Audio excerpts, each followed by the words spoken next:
The moment was explosive. Jeremy Clarkson, a man known for his sharp wit and fearless tongue, took direct aim at Labour leader Keir Starmer, and this time, it wasn't about cars, farming, or entertainment. It was about politics, and a petition that had mysteriously been banned. What followed was one of the most surprising takedowns in recent memory, leaving Starmer's image battered, and the public asking questions that no one in Westminster seemed willing to answer.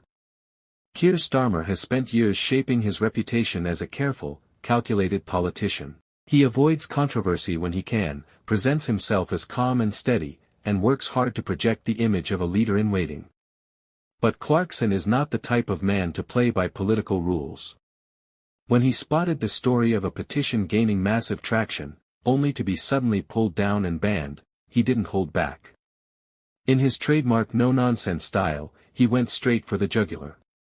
Why is it, Clarkson asked, with that familiar mix of sarcasm and fury, that whenever the public actually tries to make its voice heard, someone like Starmer suddenly looks the other way, or worse, tries to shut it down? His words cut through the noise. This wasn't a politician delivering a carefully scripted soundbite. This was Clarkson, raw and unfiltered, calling out hypocrisy where he saw it. And the timing could not have been worse for Starmer. The banned petition in question had been spreading rapidly online, attracting signatures by the thousands. People from across the country, young and old, left and right, were rallying around it.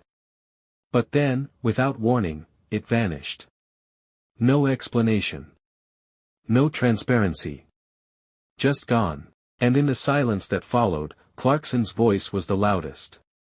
He accused Starmer of turning his back on democracy, of presenting himself as a man for the people while quietly ensuring those same people were silenced when it suited him. The more Clarkson spoke, the sharper his attacks became.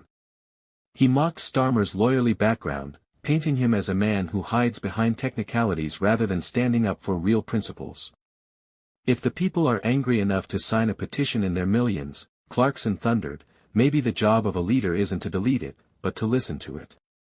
The line struck like lightning, because it captured what so many frustrated voters already felt, that their voices were being ignored. What made this clash even more powerful was the contrast between the two men. Starmer, the careful politician, cautious with every word. Clarkson, the outspoken everyman, saying what millions at home were thinking but no one in power dared to admit. It wasn't just entertainment, it was a political gut punch. And suddenly, the story of the banned petition became a story about something much bigger: freedom of speech, the power of the people, and the future of democracy in Britain. But here's the twist.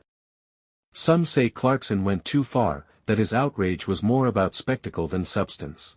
Others argue it was exactly what the moment demanded, someone willing to break through the polished facade of politics and say the uncomfortable truth.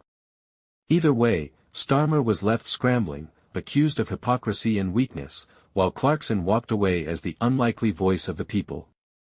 And so the question lingers, one that no press release or political spin can easily erase: if Keir Starmer cannot handle the force of a banned petition and the fury of one man with a microphone, how will he handle the storms of running a nation?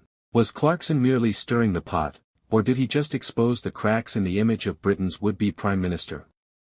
One thing is certain, this isn't the end of the story. It's only the beginning.